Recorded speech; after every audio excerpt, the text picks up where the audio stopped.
Magandang hapon mga master, Kills Fishing TV pala from Cabadbaran City. Share ko lang yung reel ko mga master na 3000 series, Pansing Shimano. Ito po mga master, baulinis po yan. Di halatang magwa 1 year mga master. Mura lang to mga master, 700 lang to sa Shopee. Yan po mga master. Baulinis po, gamit ko po pang linis nito gasolina po mga master, tsaka toothbrush.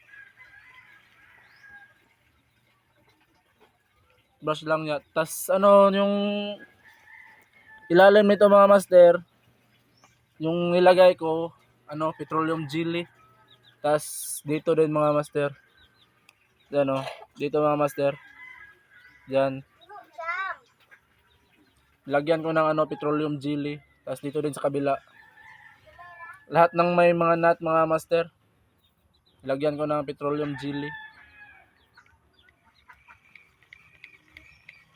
So ito po mga master. Good as new po mga master. Parang di halatang mag 1 year na mga master.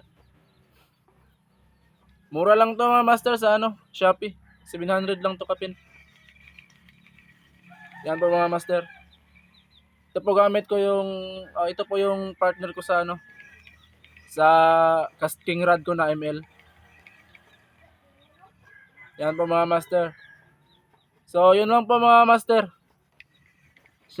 Share nyo din kung ano gagawin nyo pag maglilinis kayo ng reel nyo.